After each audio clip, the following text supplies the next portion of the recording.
Hello வணக்கம். இது உங்கள் சிவி ஜோன். இப்போ பார்த்தீங்கன்னா நைட்டு எல்லாருமே பேசக்கூடிய விஷயங்கள் வருது.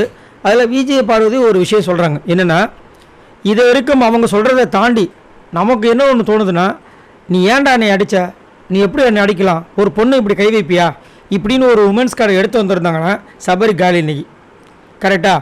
ஆனால் அந்த விஷயத்த அவங்க கேட்கல. என்னை எதுக்கு நீ அந்த பிரச்சனைக்கு அப்புறமா காட்டும் ரெண்டுத்தனமாக 5 வாட்டி தள்ளினேன், புஷ் பண்ணேன். இதுதான் அவங்கள்ட்ட கேள்வி. ஒரு வாட்டி தள்ளினா சரி, 2வது வாட்டி நான் சும்மா வரேன், இனி அந்த மாதிரி தள்ளுறேன்னா இது எந்த விதத்தில் நியாயம்?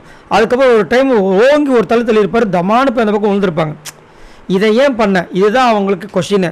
மற்றபடி கேம் இஸ் அ கேம், எல்லாமே எனக்கு தெரியும். அதில் கேமில் இந்த மாதிரி அடிகள் வேலை தான் செய்யும், எல்லாத்தையும் நான் அக்செப்ட் பண்ணுறேன். இதுக்கு மட்டும் எனக்கு பதில் சொல்லு. அதே மாதிரி அவங்களுக்கு இன்னொரு கேள்வி என்னென்னா, ஒரு சண்டையிலையும் இப்போ விஜய் பார்வதி அன்றைக்கி கெமியை சட்டையை பிடிச்சி இழுத்தாங்கன்னு கனி வந்தாங்க, எஃப்ஜே அசேசமாக திட்டினார், சபரி வந்தார், எல்லோரும் வந்தாங்க. Okay cool. ஏன்னா ஒரு பொண்ணுக்கு பிரச்சனை. இப்போ அதே மாதிரி தானே ஒரு பொண்ணுக்கு பிரச்சனை, ஏன் யாருமே வரல? இப்போது அவங்களுக்கு இன்னொரு கேள்வி என்னென்னா, டிஸ்குவாலிஃபைன்னு கத்தி அவங்கள ஆட விடாமல் பண்ணாங்கல்ல, அதுக்கு பேசின வாய் இந்த பொண்ணை இந்த மாதிரி கஷ்டப்படுத்துகிறாரே ஒருத்தர், அதுவும் ஒரு பொண்ணுன்னு பக்கம் தள்ளி வராரு, இதையும் கேட்கல. இதுதான் இவங்களோட கேள்வி. இதை புரிஞ்சுக்கிட்டால் போதும்.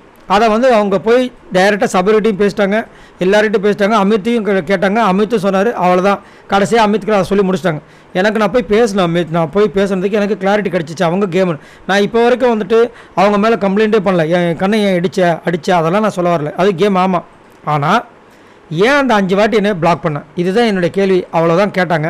ஸோ கடைசியில் அவங்களே தெரிஞ்சிச்சு. எல்லாருமே சபரிக்கு சொம்பு தூக்கணும், சபரி கேப்டனாக வந்தால் ஜாலியாக இருக்கலாம், சபரி எதையும் கேட்க மாட்டார், சபரி ஈஸியாக ஏமாற்றிட்டு போயிடலாம்.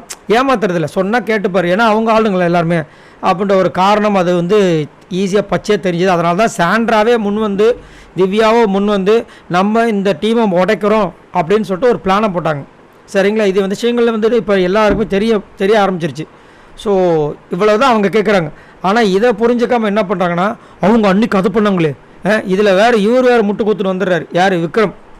இவ்வளோ நாளாக ஊமை மாதிரி இருந்துட்டு இப்போ தான் பேச கற்றுக்கிட்ட மாதிரி இந்த சிவாஜி கணேசன் அவர்கள் பாடுவார் அந்த பாட்டில், அம்மா அப்படின்னு பாருங்க, அப்பா மாடுன்னு.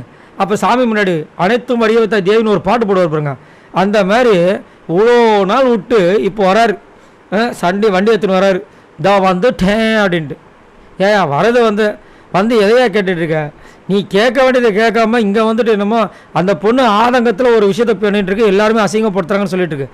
அப்போ திரும்பவும் சண்டைக்கு போகிறாரு. என்னத்தான் சொல்ல, நீங்கள் உங்களோட கருத்துக்களை சொல்லுங்கள். இவங்க கேட்குறது சிம்பிள், என்னையை டிஸ்குவாலிஃபை பண்ணி ஆடக்கூடாது சொல்கிறதுக்கு நீங்கள் யார்?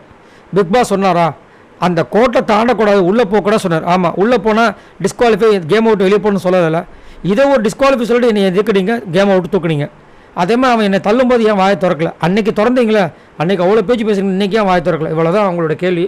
இதுக்கு உங்களுக்கு ஏதாவது பதில் இருந்துச்சுன்னா மறக்காம கமெண்ட்ஸ் பண்ணுங்கள். பாய் நண்பர்களே.